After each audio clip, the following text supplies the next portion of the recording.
Okay, I'm Leela. I'm here with Dr. Shehz, and I'm going to have you go ahead and tell me how to say your name and what you do. Shehzad Baltiwala, but you can just call me Shehz or Dr. Shehz, Okay. depending on how much respect you want to give me. I'm an ophthalmologist, so that's an eye surgeon. I also do some stand-up comedy. I'm an entrepreneur, a real estate investor, and a speaker as well. I just got a passion for a lot of different things. I'm a very curious person, so we can go wherever you want with this conversation. Yes, everything you say. You didn't mention NASA. You didn't mention your tech company. You're not even mentioning the things I saw on the website. Yeah, I started a tech company back when I was a teenager, and there's a story behind that too. And I was a NASA intern, so that's where, if you go to my website, like, you'll see space, you'll see comedy, you'll see eyeballs, and like, it looks, kind of all over the place, but there's a way it all comes together, at least in my head. Okay, and your website is visionarydoc.com. Yeah. Yes, okay, and for how I know you, what I picked up from your website, you worked with NASA, you were helping the astronauts with their vision problems. Yeah, so I did an internship with NASA for a couple of months, for 2 months. And when astronauts go to space and you lose gravity, you have a lot of vision issues that come up. Your optic nerve starts to swell up. And so I did a lot of the initial research on that during my internship, yes. Okay. While I was in medical school. So how exactly did you help them solve the problems that they were having with their eyes? My research was on, depending on how boring you want to get with this, but let me give you the details. My research was on something called the impedance threshold device. So what that means is, when you go to space, when you lose gravity, all the fluids in your body shift towards the top of your head. So this device basically redistributed the fluids from the top all the way to the bottom. Okay. So I was working on that. Yeah. Okay, helping the astronauts get their vision back. Okay, that's right, great. That's right. Okay, so bring great vision back again. Okay. It's a bad Trump joke.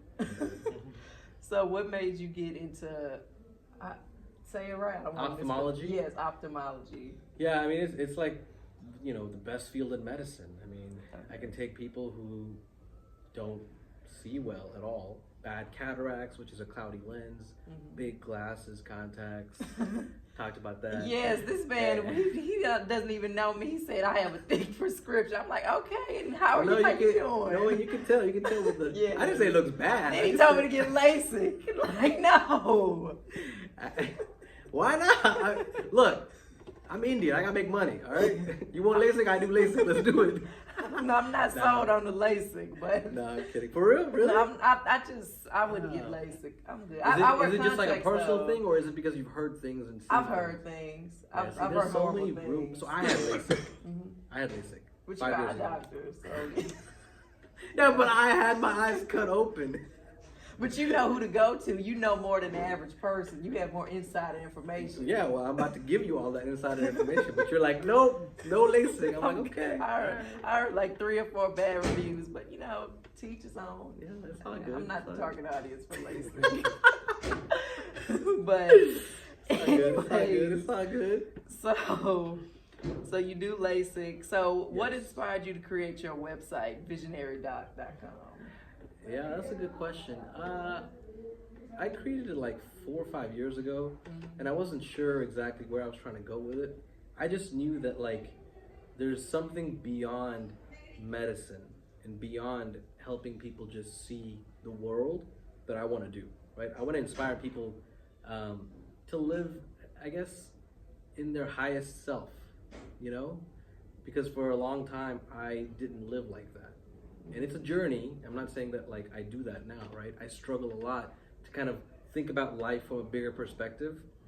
But that's what I wanted to instill upon other people. I want to inspire other people to think that way.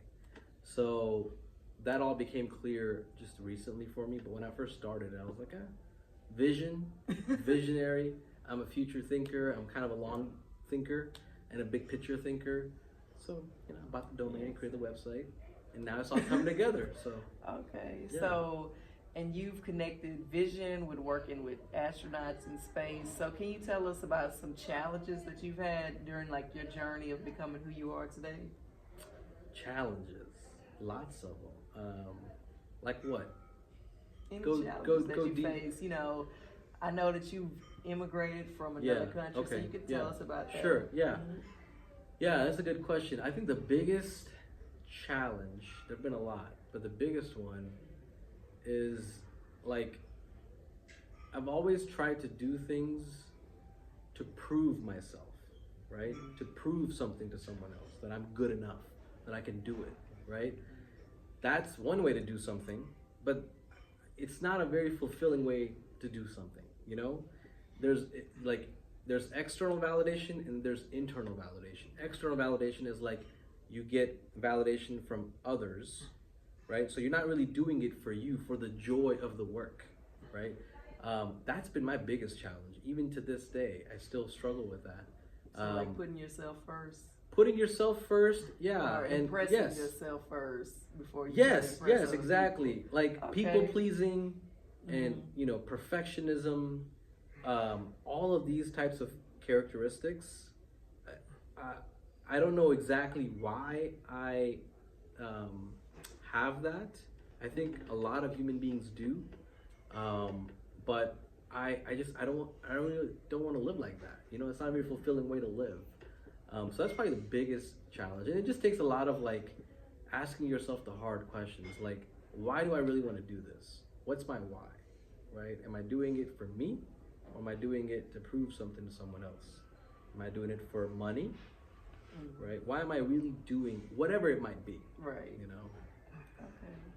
Okay, so you're a doctor and you're trying to go into comedy. So how do you transition from something so serious to something so lighthearted? I'm just trying to figure that out. You tell me. Shoot. I mean, it's no, I'm a lighthearted person in general. You know, I feel like I'm a very laid back person. That's the feedback I always get. And I was always like the class clown. You know, I was always like making jokes and stuff like that. And I mean, look, I didn't know when I chose medicine. I didn't know that it was going to be like this. Medicine's hard, right? I burnt out. How long did it take you to finish school? I was in school, if you count college, almost 13 years. Oh yeah. 4 years of college, 4 years of med school, 4 years of residency and fellowship. So yeah, I burned out hard in medicine because, like you said, it's such a high stakes, high stress, serious field, right? I went through some challenges a few years ago, and I discovered comedy. I rediscovered comedy because, like I said, I was always a class clown, and I just kind of like lost that part of me when I went through this journey through medicine. Yeah, Okay. which is very interesting. I mean, it happens to a lot of physicians, a lot of healthcare workers. So I rediscovered comedy again, and you know, when I set a goal, I kind of like to go big or go home type of thing. Right. Okay. So I'm like, let's go let's get on stage and see if we can actually do stand-up comedy, right? Which is a different beast. I mean, anybody can be funny with friends and stuff like that. Yeah. But to get on stage In front of strangers. right? Yeah. That's the hardest thing. Like to make strangers. It's either they laugh or they don't. Yeah, and it's all about connection. You have a few seconds to establish that connection. Yeah. And break the ice with some humor, right? And I just like the challenge of that, honestly. Okay. Yeah. So, as an ophthalmologist, what are some things that you see people that they're doing with their eyes that just makes you cringe, that they're doing so wrong? It's like a common Rubbing mistake. their eyes. Okay. Rubbing. All Never right. rub. PSA. Do not rub your eyes. Never go like that, right? Because the cornea can change shape. The cornea is the front window of the eye. It's what you put your contact lens on. And it can change shape and cause all kinds of issues. So you never rub your eye. Always go in the corners. Like, irks me when I see that. And yeah, when they rub their eyes. And the other thing is, when you put contact lens in, take them out every night. Clean them. People sleep in their contacts for weeks, months. Like, what are you doing? You can get really bad infections, like blinding. You know, I've seen it. So yeah. All right, well, y'all heard that. Stop rubbing those eyes. Stop rubbing those eyes and take your contacts out. Clean yourself. Okay. So, what made you get into public speaking?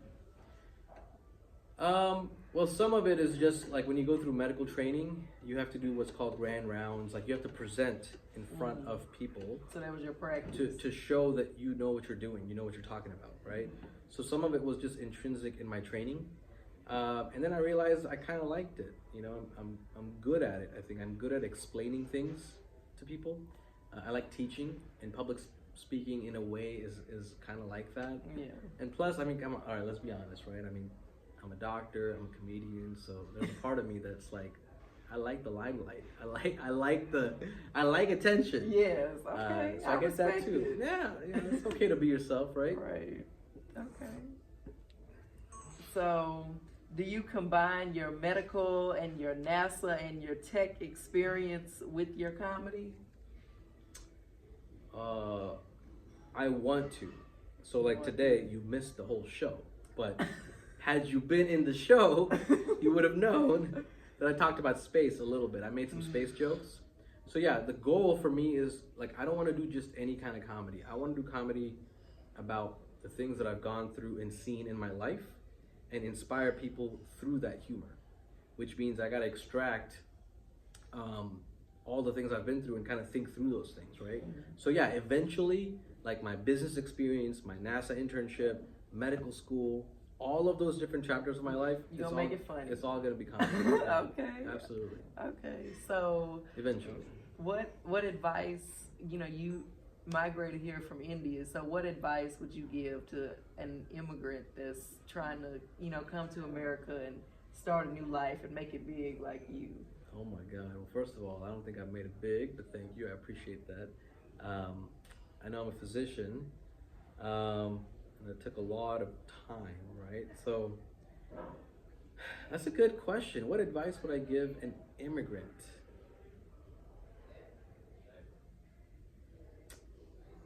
I think in general, know yourself and do whatever it takes to get out of survival mindset. When you come as an immigrant, you feel like you don't belong. You're always trying to strive for things and trying to make ends meet, and you're always living in this state of like survival, hypervigilance, right? And that is scarcity mindset. That is not, in my opinion at least, a good way to function, because you're always going to be approaching life from fear and anxiety and things like that, right? So do whatever you can, whatever it takes to get yourself out of that mindset, out of scarcity and into an abundance mindset. Okay. That's hard. That doesn't happen overnight.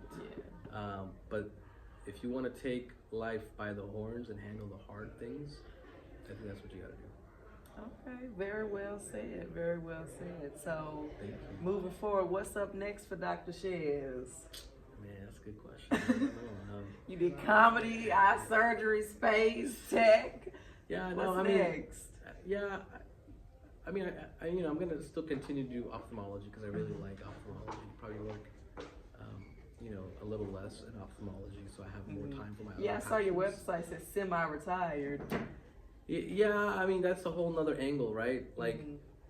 Let me ask you this question. I mean, if you had, I don't know, $5 or $10 or $15,000 every month hitting your bank account, and you don't have to work for it, meaning you don't have to put your time into it, what would you do with your time? I don't know. Try to make more money, I guess. Why? That's a good question. Right? So I'm trying to be financially free, like yeah, Dr. yeah. Shehz. I'm not yet, right? And I think that's a myth. I don't think it's like it's time freedom. So there's a certain amount of money that you need to where your basic needs and necessities are met. Yeah. Once that stress is relieved, now how do you spend your time? So the goal is being able to afford to not work. Yes. Not the goal is to be able to afford to not trade your time for your money. Yeah. Right? Because that's what we do. We trade our time for money. And money's important, but the thing is, you get stuck trading your time for money in things that are not really your passion. They're not really fulfilling you. You're just doing it because you got bills to pay. So how do you get out of that cycle? For me, it was real estate investing, passive income, right? That's what, like, real estate is like one of the only vehicles that can get you there. That's a whole different conversation. But yeah, so that's where the semi-retired thing comes from. But I'll probably work more in medicine, just like I am. And I want to continue to speak and do comedy and from a tech standpoint, I'm getting a little bit more into AI. I don't know if you ever use ChatGPT or anything. Everybody like that. does. Yeah, right. Right. So, but I use it for what we are talking about. I use it to kind of unravel my mindset a little bit. So I want to explore that space a little bit more. Okay. Yeah. Okay. So tell us, how can we keep up with you on social media? How can LinkedIn. Yeah, LinkedIn Okay. is the best. Instagram is visionary.doc. And then my website. Yeah. visionary.doc. And tell them about, don't you do consultation calls? For ophthalmology? For everything. That's what I saw on the website. Oh, coaching. Yeah. I mean, Yeah. I don't like market that much because my time is like super limited. But yes, I am more than happy to coach somebody one-on-one if we're a good fit, right? But I'm very picky on that because like I like to keep it raw and real. And I'm a straight shooter, and so if I'm going to spend time coaching somebody, you got to be ready to do the hard work. We're not going to talk about fluffy stuff. We're gonna go deep. We're gonna go deep pretty quick because that's what it takes, right? But yes, I'm available for that. All right, Dr. Shehz. Well, thank you so much for the interview and the insight, the advice. I feel like this is gonna help a lot of people. Yeah. Thank you for asking. Yeah. Yeah, and I feel like one takeaway that I have from you is like for people that want to do more than one thing with their life. You're the inspiration. You could be a doctor and a comedian at the same time. At the same time. Right? Because the alternative is potentially you could die tomorrow. Yeah. And then what? Yeah. So why not, Very well said. But yes, thank you so much. Of course. All right. Is that good? Is that what you wanted? Uh-huh. Yay. Thank you.